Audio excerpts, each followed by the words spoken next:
Harry. I've dreaded having this conversation, but I can't keep putting it off. We need to talk about the goblins. I can't stand them and their claws and noses and beady little eyes. Every word they speak comes out like a hiss or snarl. When I was your age, I once studied healing magic, or rather magic medicine at a goblin hospital, John Gobkins. See, we call them hospitals, but they use the term health bank, as everything is a bank to them. Old folks' homes are simply grandparent banks. Coincidentally, graveyards are too, but they consider one more a checking account and the other savings. Anyways, at the Goblin Hospital, I saw the most cold-blooded, tight-fisted, penny-pinching behavior I'd ever seen in my life. I was there in the summer, and there was no air conditioning to be found. I would say they opened the windows, but the windows were already opened in the sense that in the spot where a window should have been was just a crude hole. Goblins don't spend money on windows when a hole would work just fine. I was practicing a minor healing spell on an older goblin female who twisted her ankle running after 1 cent piece that had rolled away when I overheard her son trying to convince the doctor to, in his words, pull the plug on that old hag, despite it not being a life-threatening injury in the slightest, simply because he wanted her life insurance payout. Another patient of mine suffered from a minor fever.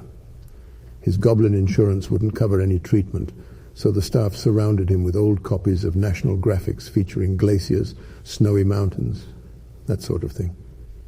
He died sweaty and covered in beautiful landscape photography. What disturbed me the most, however, were the surgeries. It costs too much to staff a surgeon, so instead they hired goblin landscapers, since they already had a wide variety of cutting tools. I watched a goblin get his gallbladder removed by using a lawnmower and leaf blower. They billed his insurance $40,000 and charged him a recycling fee for having to dispose of his gallbladder. Lad, goblins only think about one thing and one thing only: money. I've seen them amputate their own limbs rather than go to the doctor. You ever see one flying a broom? Of course not. Brooms cost too much. A broom, I saw 2 goblins get into a fist fight over holding the door into the West Ward. The goblin who held the door open for the other believed he should have been paid for his service. Anyways, I left that goblin hospital a different wizard. John Gobkins Hospital was an experience. Some days I hope the Muggles discover our world and attempt to eradicate it, simply to end the goblin menace once and for all. Do you see any goblins attending Hogwarts, lad? Where do you think they learn their magic? They don't. They have a brutish, crude understanding of magic and force it to bend to their corrupted will. Whatever you do, lad, don't ever let them hear you say the R word. No, not that one, the other one. Rumpelstiltskin. Call a goblin that, and you'll either wind up dead or in such financial ruin you wish you were dead. Cheap doesn't even begin to describe them.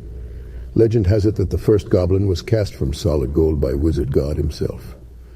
And ever since then, goblins have an innate hunger, obsession even, with hoarding the stuff because they certainly won't spend it. They'd sell their own sister if they could. Fortunately, though, nobody wants a goblin. Who do you think invented convenience fees? Anyways, I need to go to Gringotts later. Want to come with? And remember, no R word.